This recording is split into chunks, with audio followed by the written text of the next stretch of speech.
Good morning. Welcome to the show. Bank Negara raised interest rates recently by 25 basis points or 0.25%.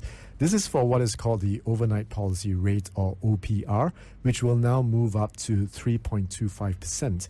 I have with me Liew Hann from SaveMoney.my. Good morning, Han. How do you think the Bank Negara rate hike would affect consumers? Yeah, so the Monetary Policy Committee raised its rates last month. At Save Money, we like to focus on the consumer.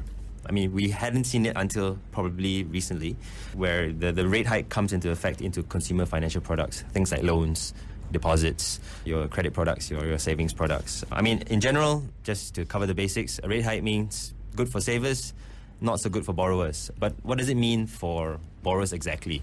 You don't go, oh right, the rate's gone up 25 basis points, now I have to pay X percent more for my installments, things like that. So as far as borrowers are concerned, you're talking about car loans and house loans, right? Yeah, I mean, as far as existing borrowers, so people who already have a loan are concerned, there's no real change if you are an existing borrower of a car loan or a personal loan. So, because these things are typically, the majority of products out there are typically on a flat rate.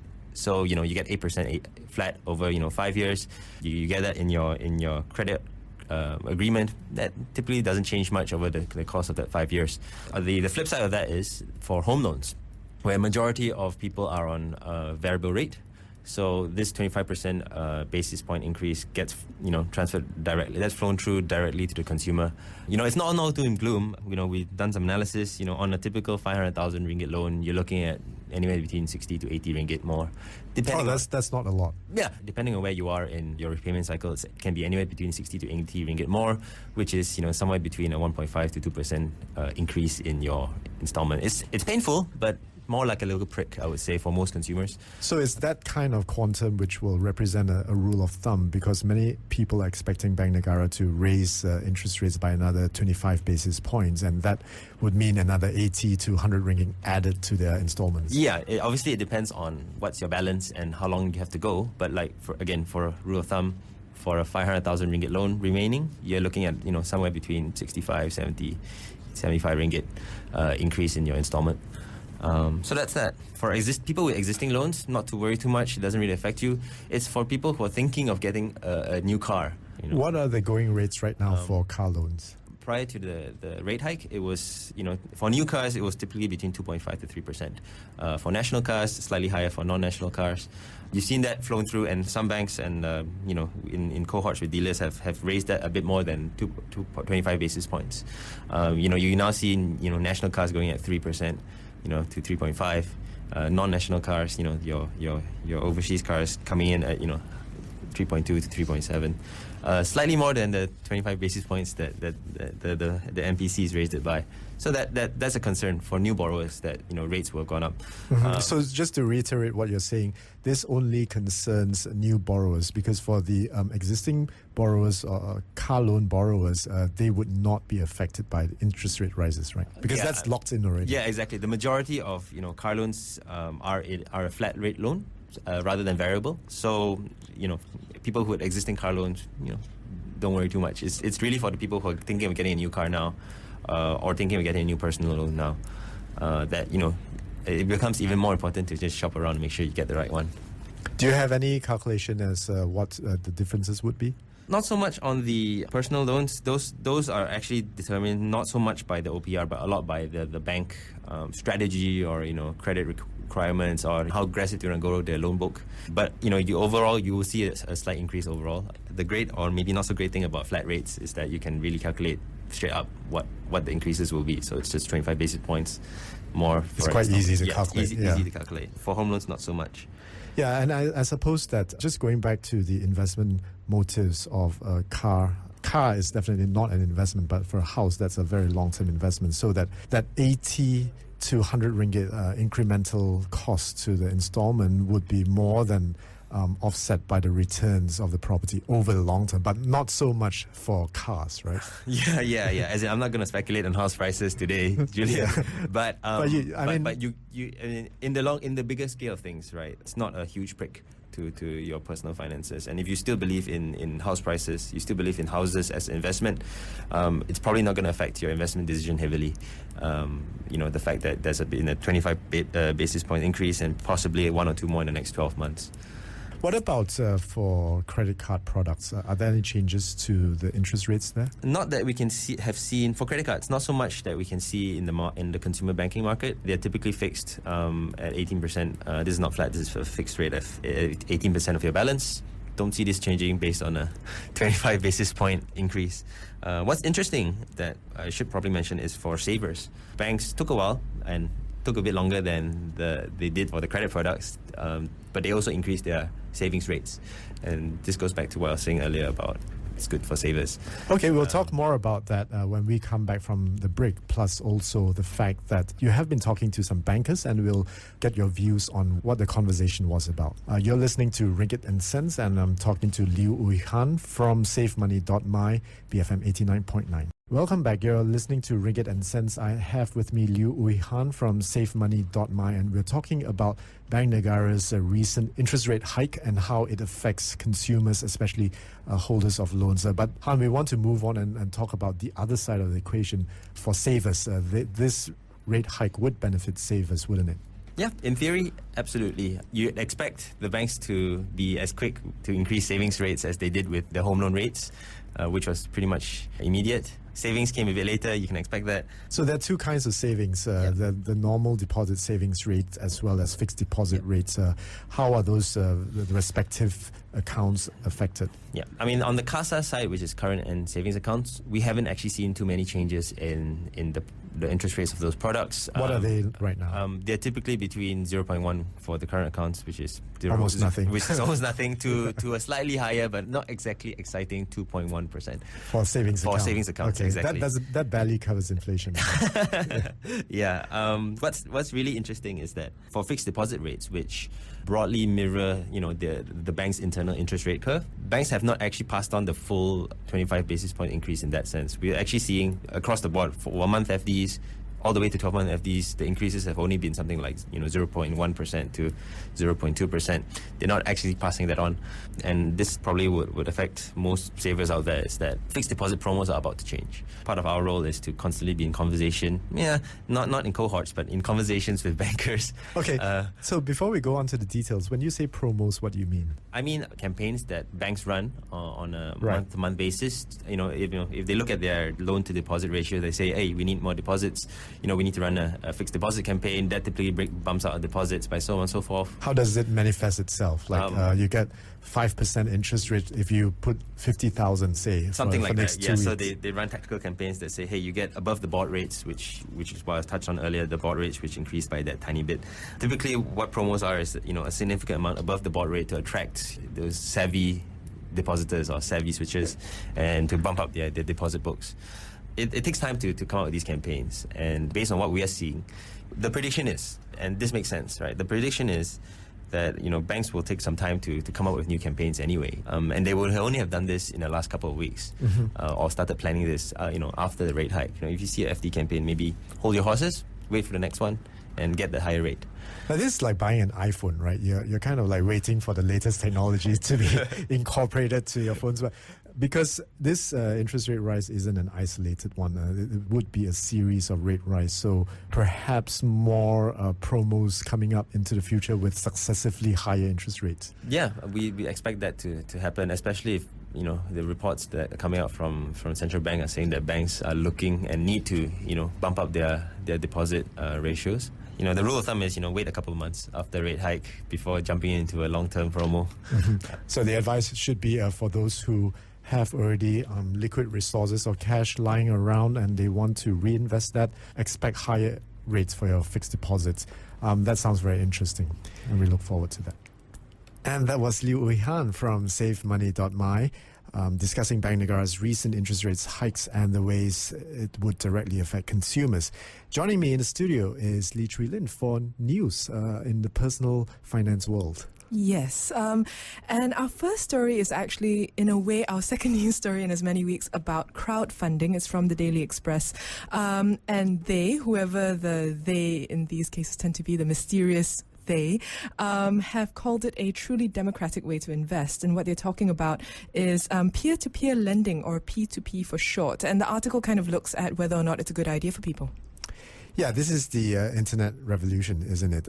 It's democratizing everything from movies to hoteling to travel to property investment. Property investment to even travel.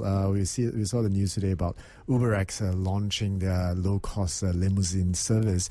I guess it's a way of doing away with the middle person, which actually saves a lot of costs. In this case, for peer-to-peer lending, what happens is that you get interest savings for borrowers, and as well as higher interest rates for lenders. So it's actually a win-win situation.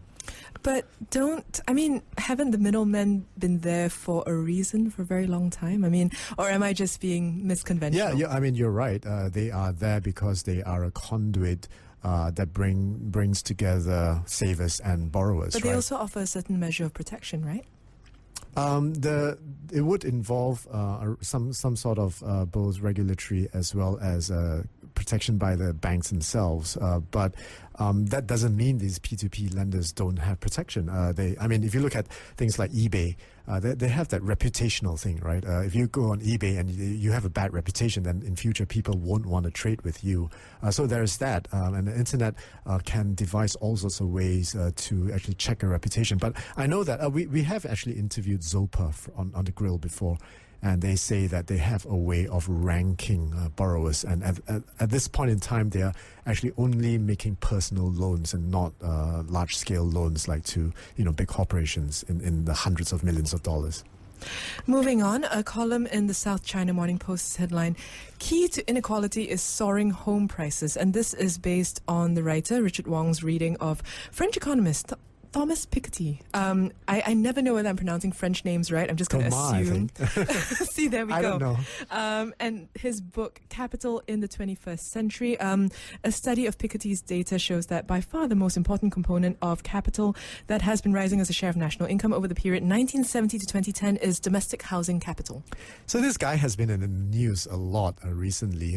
Economists and financial people and bankers and even journalists and just normal people, they have been actually discussing his book. It's very hot, actually. And I guess the subject is something that interests a lot of people, the subject of equality, income equality. Have you read the book yet? I have not read the book, but I'm certainly a supporter of equality. And I think that if you're talking about houses, it's a good idea to buy the house that you live in. And because apart from providing you with shelter, which is what a house is supposed to do, it actually puts you in the class of property owners, right? And that's a good thing because most of the time when we buy a house, we buy it on loan. And it's one of those very, very, very few products that the bank can give a loan to you to buy something else, and they charge you a low interest rates for that. I think because your loan is secured against this asset, this valuable asset, which is appreciating over the long term. And because you can spend a small amount of money buying something really high in value at the end of the payment period, hopefully you can complete the end of the payment period and not have the bank auction it off. Then you would be in ownership of a big asset, which will help in many ways to fund your retirement or any other financial objective. I guess the REITs, we've talked about this before, real estate investment trusts are also a way to join the class of property owners. As an antidote to that last story and that whole thing about owning an asset, I suppose this is not so much news as it is an idea. And it comes from Nick Rosen, author of How to Live Off-Grid, which should give you a bit of a hint as to where I'm going with this. Earlier this year, U.S. investment bank Morgan Stanley announced that the off-grid era had arrived. Falling prices for renewable energy equipment and rising prices for energy from power companies are altering the business model of the trillion-dollar electricity industry. And I suppose his point is that I guess living off-grid isn't exactly a new idea by any means, especially not even in the last couple of decades. But it used to be more alternative. Hippie, yeah. Yes. More fringe, I suppose. And, people wanted to just live greener, or they were just tired of consumerism. But after 2008, interest in off-grid living kind of grew for other reasons. People wanted to look out for number one without having to rely on sort of governments and, I guess, traditional structures. Well, and the idea was that they wouldn't be protected anyway, I suppose. Talking about number one, there are challenges to living off the grid, for example, of how you compost your waste. And it manifests, cost will manifest itself in other ways. I think it becomes cheaper if you live off the grid because your place is smaller as you're thinking about the environment. But there are also high costs if you wanted to install solar equipment and so on. I think all those costs are actually coming down. But still, you would just be so cut off from Facebook and from Instagram and from Twitter. I think that's the idea. But also, Rosen makes the point that, it is expensive, certainly if you were to just decide to be a lone wolf, right, and just wander off into, I don't know, Sungai Penchala somewhere and just go, okay, this is happening. That's not wandering off. That's like smack in the middle of the city. That's true. But his point is that policymakers should consider supporting off-the-grid communities, which would then bring down the costs that you mentioned, because there would be a certain level of subsidy involved. I think it's very important because we don't know about all these hidden costs of generating electricity and treating water and so on. If people can actually divest themselves away from central utilities, they not only save the environment, but they have more fulfillment in bringing down their own carbon footprint as well as costs. I think if you care about that sort of thing, yes. Yeah, if you do, and you should care because it does have real cost implications over the long term. And last but not least, for all you lazy people who choose not to collect all your small refunds and, things that come about, you're actually in really good company because for years, people like Jerry Seinfeld and Joan Rivers and as many as 6,914 other customers have never claimed refunds due them from Bergdorf's. Madonna has not cashed at least 2 paychecks from the Walt Disney Company and Warner Music. I think it goes all the way up to Barack Obama having unclaimed checks as well, and all this has come up to a record $13.3 billion held by the New York State as unclaimed property. Well, I don't know what to say about this. I guess don't leave money lying around. Go claim what is yours. I like the idea of it being, just small little amounts coming up to $13.3 billion. That's insane. That's an insane amount of money. They can build like a whole new Central Park. Well, because you're talking about tens of millions of people, right, in a country that are too lazy to go and collect their money. But from a financial planning viewpoint, this also highlights the importance of starting a will and just following the procedures of withdrawals and so on, because otherwise you have money lying around, and that's the other problem to have, apart from too much debt lying around as well. And so that's all the news we have for you today, and we come to the tip of the day, which is that saving on costs can be better than getting investment returns. So the idea here is that if you are in a lot of debt, you may want to reassess your debt to investment situation. For example, credit card debt costs almost 20% or thereabouts annually in interest costs, and that's the kind of returns that investors dream about. So imagine paying 20% a year to credit card companies. Yeah, so if you have some money in investments that earn, say, long-term returns of between 8 and 10% a year, it actually makes sense to sell some investments to pay off your credit card debt. Doing the math, assuming the credit card interest is 20% per annum, that action of selling of your investments that yield 8 to 10% a year actually gives you a net return of 10 to 12% a year. So that's actually very good. I don't know. I think it's hard for people to kind of grasp. It's the math is there, there's no doubt, but I think it can be kind of hard for people to grasp that concept, right? Because you'd rather have money coming to you as opposed to money that you did not spend being yours. That's kind of boring. The money's mine anyway. Yeah, so you want to avoid that kind of mentality, because the credit card and other high interest debt are very expensive. However, we were talking about housing loans and interest rates and all this. Cheap for cheaper loans like housing loans, which cost, I think, between 4 and 5% in interest costs, that debt actually becomes your friend as you deploy more income to higher yielding investments. So take a loan from the bank and the difference in that money that you have invested. Yeah. Yep. Finally, for those of you who've been writing in with your questions, thank you very much. Keep them coming. For the rest of you wondering what we're talking about, we are taking your questions and emails now on anything to do with personal finance. So if you've got any money matters on your mind, it is now the time to ask an expert. Write into ringgit@bfm.my. We love hearing from you. And that's all we have for you. I'm Julian Ng with Lee Tree Lin. You've been listening to Ringgit and Cents, BFM 89.9. Thank you for listening to this podcast. To find more great interviews, go to bfm.my or find us on iTunes. BFM 89.9, the business station.